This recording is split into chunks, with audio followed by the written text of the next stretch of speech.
Hello everyone. Today I'm going to read from this little booklet.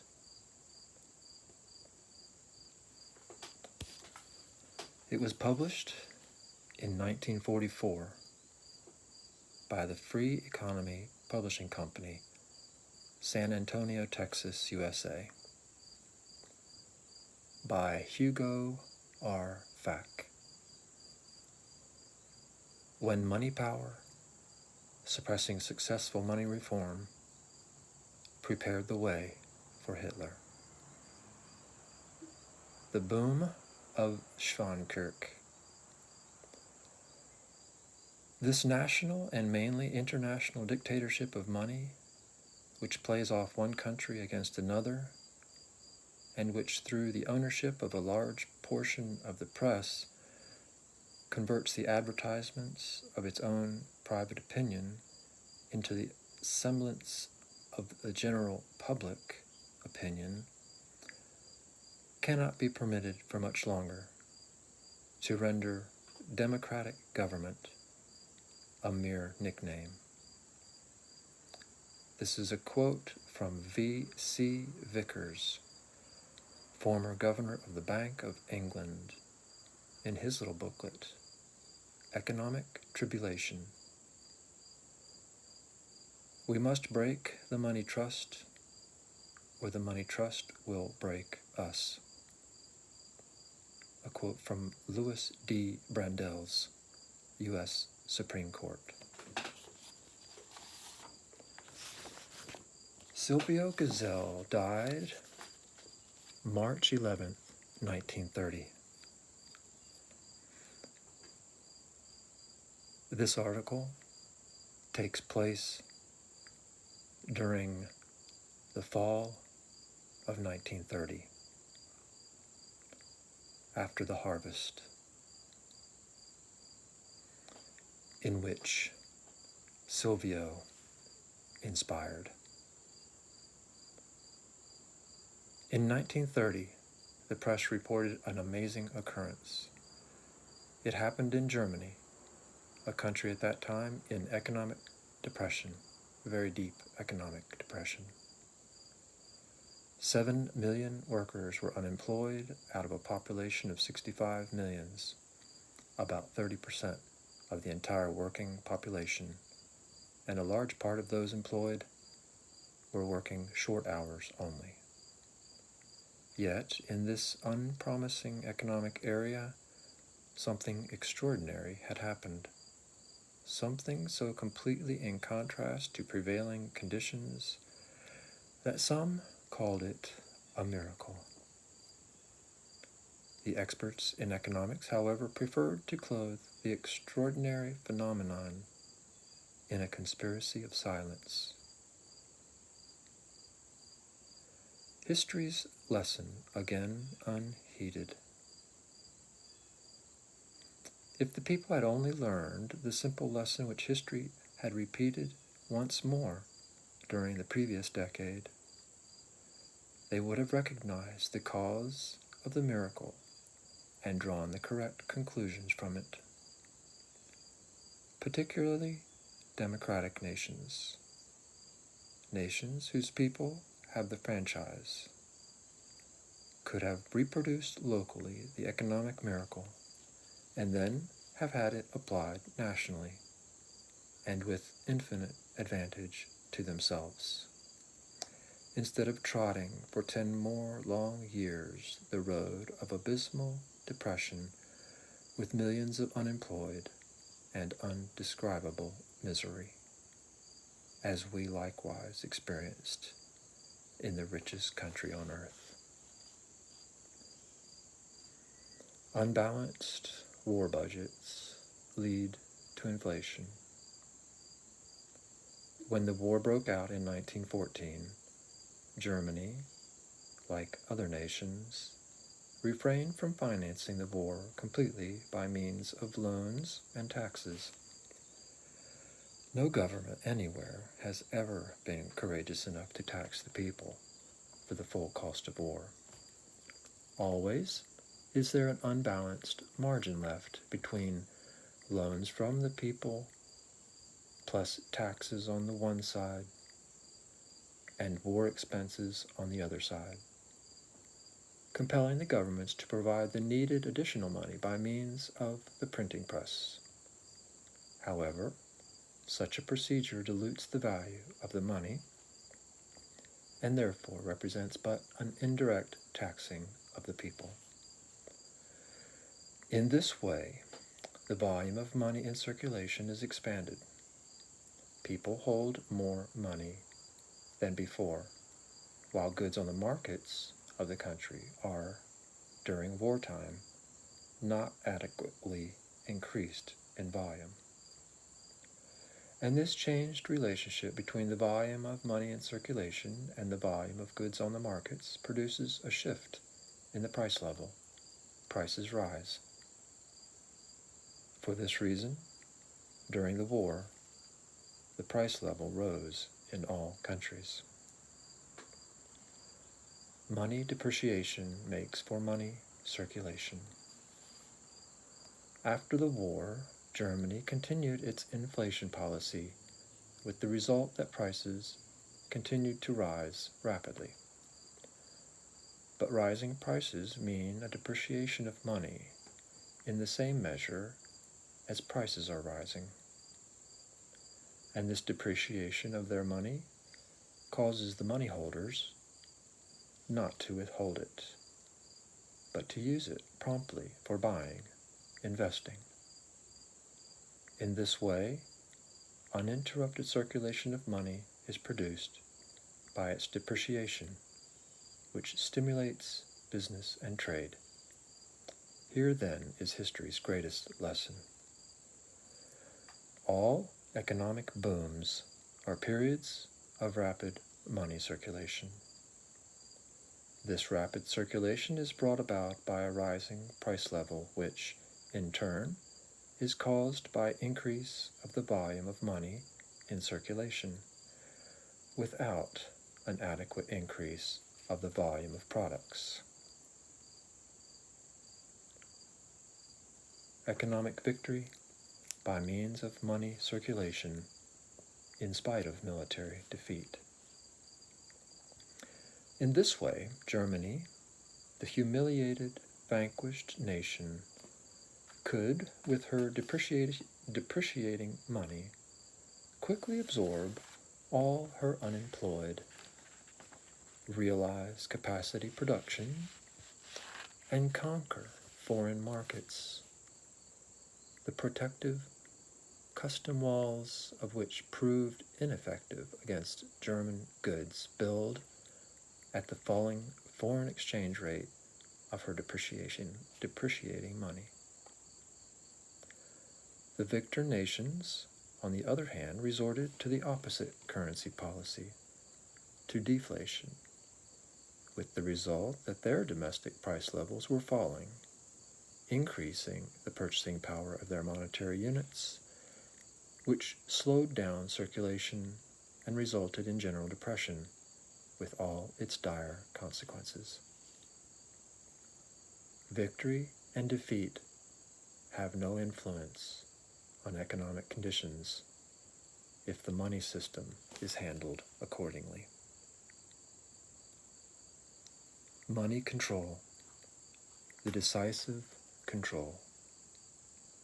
The money system is the lever with which the economic conditions are created at will. Permit me to issue and control the money of a nation, and I care not who makes the laws, said the famous founder of the Rothschild finance clan, Mayer Amschel Rothschild. Nations' privilege and sovereign rights delegated to private banks. At present, in almost all countries, particularly in the democratic countries, the power to issue and control the money is in the hands of private banks of issue, such as the Federal Reserve Bank System, the Bank of England, etc. economic conditions really beneficial to the people will only be developed when this power of sovereignty, the power to issue and control the money of the nation, is again returned to the people or their governments. Congress, not private banking corporations, shall have the power to issue the money and regulate the value thereof, says the U.S. Constitution in Article 1, Section 8, Clause 5. What are you, sovereign citizens, going to do about this flagrant violation of our Constitution? Private money issue and private money regulation detrimental to the people's interest. Issue and regulation of the money by private banks ensures the maintenance of the debt and interest system. As long as interest on investments is yielded at a satisfactory rate from real capital goods, houses, factories, etc., loans are liberally granted with the result of stimulation of economic activity. But if many real capital goods have been produced which, because of their competition for each other, for users, houses for tenants, factories for entrepreneurs and workers, etc., yield less and less profit and permit the capital invested, the loans, only an unsatisfactory interest rate, then loans are restricted, and with it the further production of such real capital goods. To repeat, but if many real capital goods have been produced which, because of their competition with each other for users, yield less and less profit and permit the capital invested only an unsatisfactory interest rate, then loans are restricted, and with it the further production of such real capital goods. The effect of such credit restriction is economic depression. To save the interest rate from further falling, depressions are thus systematically brought about by a contraction of the money flow, deflation. The issue and regulation of the money is therefore solely determined by the interest rate and not by the needs of the production for distribution. The private banking viewpoint is here diametrically opposed to the national interests. To repeat, the issue and regulation of the money is therefore solely determined by the interest and not by the needs of the production for distribution. The private banking viewpoint is here diametrically opposed to the national interests. A governmental issue and regulation of the money, as our U.S. Constitution prescribes, avoiding the harmful fluctuations by means of inflation, boom, and deflation, depression, but regulating the issue of circulating money so that the price level remains stable, and with it money's value, would ensure uninterrupted production of both consumers' goods and real capital goods, with the effect that the ever-increasing production of the latter would steadily lower and ultimately eliminate interest.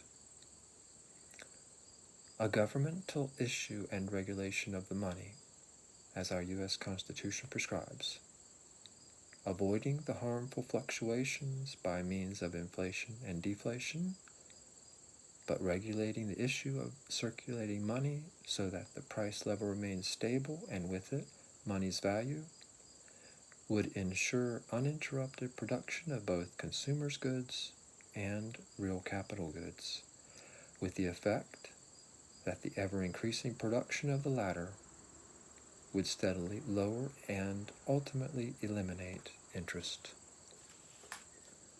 To avoid this destruction of the interest and debt system by the diligence of the people, private banks have usurped in practically all nations the right of issuing and regulating the nation's money. The maintenance of the interest exploitation requires to bring about reoccurring depressions by means of money and credit restrictions, which prevent the untrammeled production of real capital goods, of homes for all to live in, of factories for all to work in.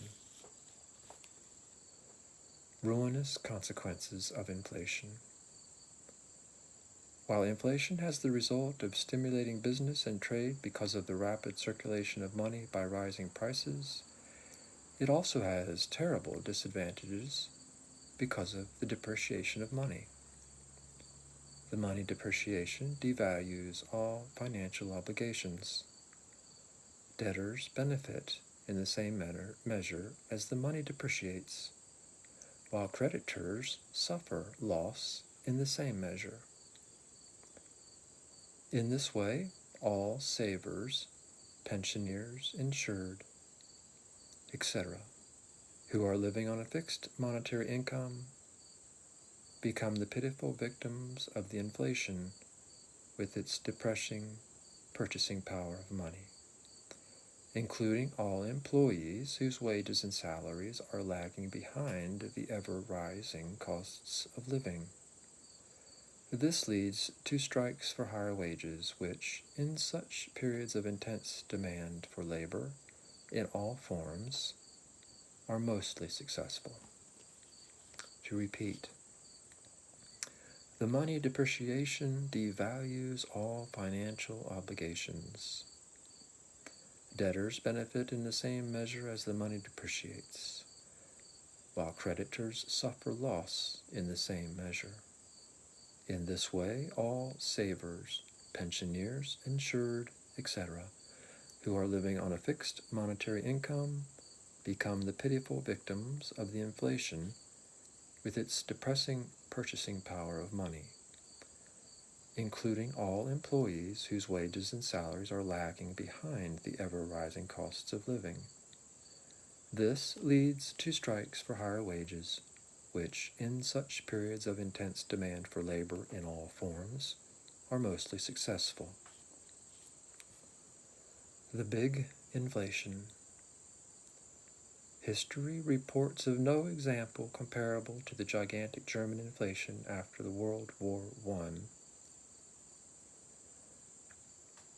In Germany, money reached the depreciation of 1/1,000,000th part of its original value, that is, of 1,000th of 1,000,000,000th, or 1/1,000,000,000th of what it bought before the inflation. Such an inflation meant the complete wiping out of all indebtedness. Farmers, house owners, etc., paid their mortgages with a quart of milk, or something of similar value, cheating the creditors of almost the entire money value delivered in former times. The small inflation. However, we need not fear so much the inflation with an astronomical figure, because it will rarely occur, but rather the more frequent small inflations, the ravages of which are relatively even more destructive. A rise of the price level accompanying always our boom periods means that all credits, mortgages, loans, insurances, savings, bonds, etc., are wiped out to the same extent as the money is depreciated by the rising price level. A rise of the price level of only 100%, doubling all prices, cuts money's value to 1/2 and destroys thereby half of the value of all financial agreements. The other half can only be wiped out by an inflation of astronomical extent. So let us begin to be aware of the casual small inflations through which we pass almost without noticing them. Money always covered by goods only. When the German inflation was stopped at last at the point where man's mind could no further in the conception of figures, 1 trillion marks were exchanged for one so-called Rentenmark, representing the value of one former gold mark. But this time there was no gold back of the Rentenmark. It simply received its value as before from the relationship of the volume in circulation with the volume of goods on the markets. And as there now was a limited volume of money facing the goods, a volume about equal to the volume of the former gold marks, the new paper mark bought about the same volume of average goods as the gold mark. Goods are all the covering needed by money. In fact, the only covering actually existing for any kind of money, no matter whether consisting of gold or gold-covered, paper notes, mirror paper, plastic, or any other material. It is goods on the markets, not gold or the money material, which the consumers want in order to live and enjoy life. Nobody can live on gold or paper or plastic. One cannot even fertilize the good earth with gold. In the same way, so-called national wealth, national credit, etc., have no bearing on the value of money. It is determined solely by the volume of goods which are offered for sale, supply, in relation with the volume of money holding demand for goods. Likewise, the issue of money by the government for services rendered, for the performance of public works, roads, canals, dams, or other constructions, cannot form the basis for the issue of money. Such public works do not produce goods, but rather consume goods, remove them from the markets, and even if replenished by new production, an increased volume of money is then facing the same volume of goods as before, with the result that prices are rising, that money is depreciating. To be continued.